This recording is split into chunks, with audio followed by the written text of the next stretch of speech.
Radhe Radhe, welcome back to my channel. আজকে আমি chicken বানাইমু খুব সহজভাবে। চলো রেসিপির দিকে যাওয়া যাক। তো কড়াই বালাটিকে গরম হয়ে গেছে, আমি সরষের তেল দিলাইমু। সরষের তেল যখন বালাটিকে খুব বালা করিয়া যখন গরম হয়ে যাব, আমি আলু কাটিয়া রাখছিলাম, ওইটার মধ্যে লবণ হলুদ দিয়া রাখছি, ওইটা সব ছাড়ি দিমু তেলও।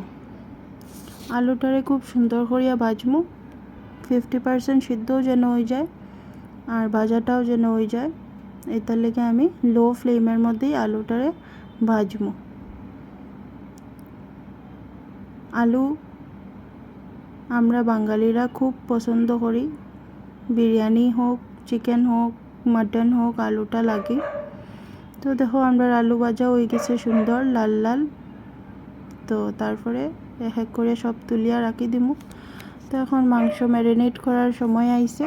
তোমরা দাদারে কইছি একটু মাখামাখি করিয়া দেও, যেহেতু আমার হাত খাটি গেছে, বেতালা জ্বলবো মরিচের লেগে। তো মাংসর মধ্যে রসুন বাটা, আদা বাটা, পেঁয়াজ কুচি, টমেটো একটা আর বাদ বাকি মশলা সব দিমু, যেরকম জিরা, ধনিয়া, হলুদ, লবণ, তেজপাতা, গোটা গরম মশলা, জায়বিত্রী, এটা সব দিয়া সরষের তেল দিছি,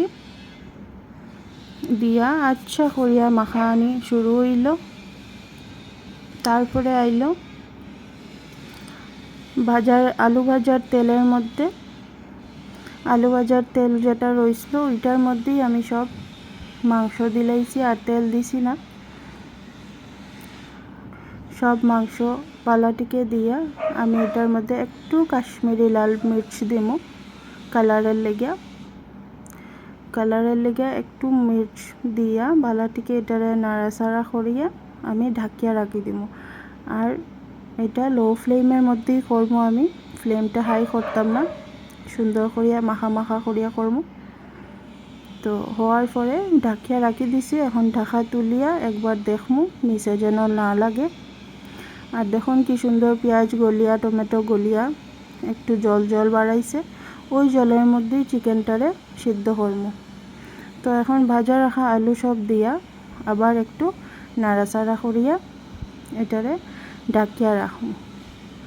ঢাকিয়া রাখার পরে শেষে একটু গরম মশলা দিমু, গরম মশলা দিয়েই নামাই লিমু। তো রেডি আমরা চিকেন মশলা। ভাল লাগলে প্লিজ বন্ধুরা কমেন্ট করিয়া জানাইও। টাটা।